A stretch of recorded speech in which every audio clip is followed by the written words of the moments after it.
This is a lesson on direct variation. I really wish, looking back, that I had done this first instead of fourth. But that means this will be an easy day for you. So we're going to see some tables. This table says it shows the widths and lengths of the United States flags. We're going to determine whether the data set shows direct variation. If it does, we'll write an equation that describes the relationship.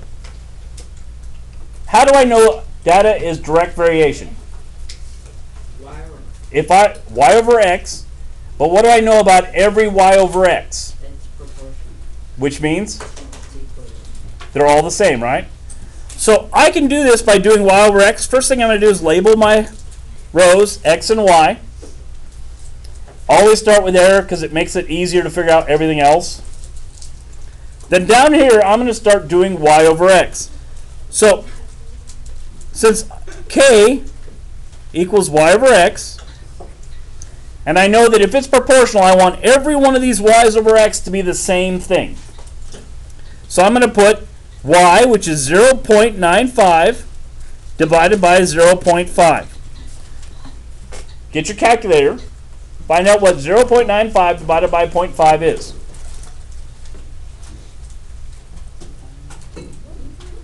Omar, go put that back. What? Okay, if you can't stay involved in the lesson and not move around. Can I move up there? Yes. I don't have a calculator. That's what I was trying to grab. Go get it. Get it at the start of class. 1.9. What did you get? 1.9.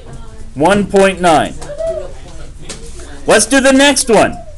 Again, the y is 2.375 divided by 1.25.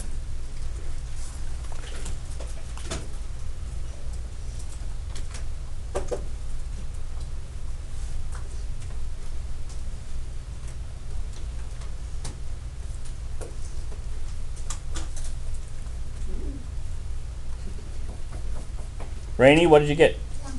1.9. Is it the same so far? Yeah. Now be careful in problems where you get 2 or 3 that are the same. Don't stop until the whole thing. Odds are they're going to pick 1 or 2 of these to be the one to throw you off, right? So check everyone. 3.8 divided by 2. That's y over x.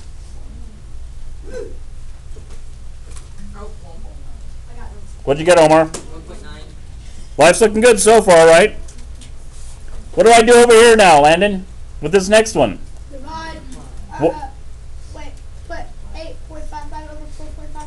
Okay, good job. And it's going to equal 1.9. Are you sure? Yeah. Check it. Never assume. It's where you'll get in trouble.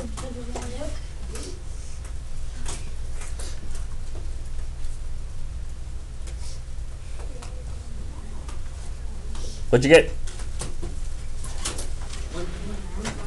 1.9 again. I'll do the next week. Wait, which one? So what's this last one is? 1.9. 45.6 over 24. 1.9. So now we know the ratio is all the same, 1.9 to 1. That makes this pretty easy. We've already solved for k, right? Have we all solved for k? Yes. What's k equal? 1.9. So now all I got to do is put y equals, I'm going to write over here, we got some space, k, which we know is 1.9, x. Now I've written the equation. That is the equation that I'm looking for.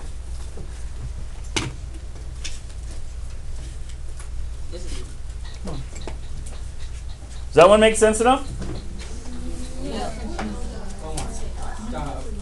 Any questions on this one? Put it over to the light. I can't see it. It's darker now.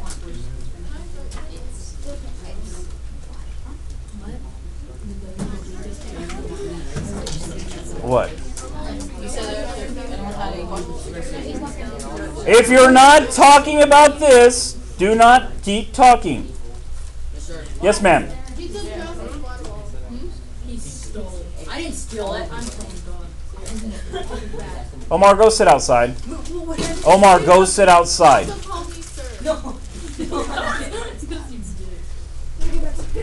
All right, let's go to number 2.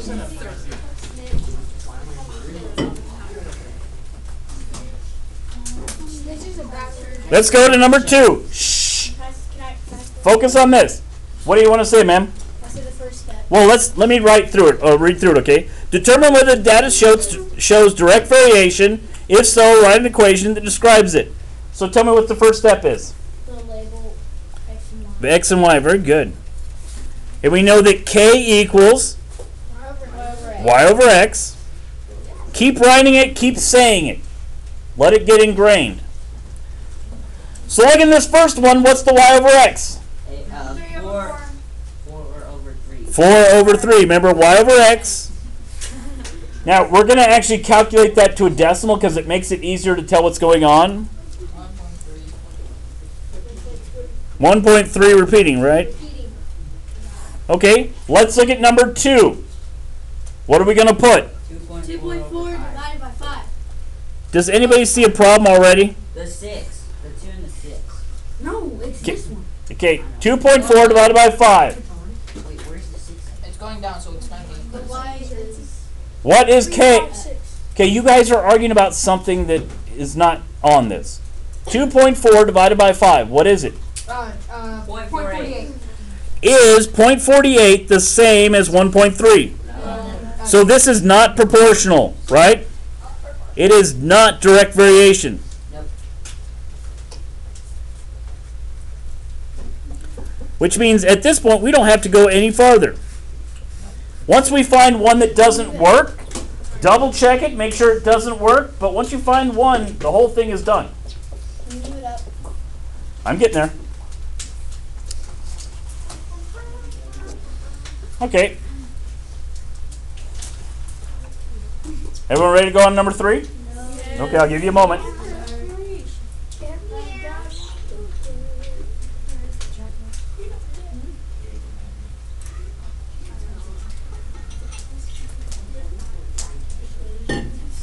All right, number 3. Determine whether the data set shows direct variation. If so, write an equation that describes that relationship. What's the first step? K equals Y. Well, X, Y. yeah, let's go X and Y, and then we'll put our K equals Y over X.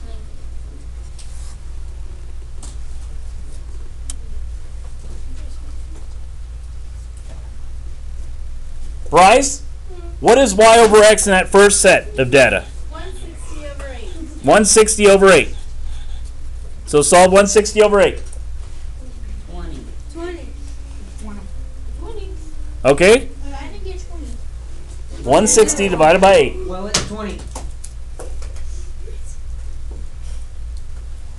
So go to the next one. What do we got over what, Kaylin?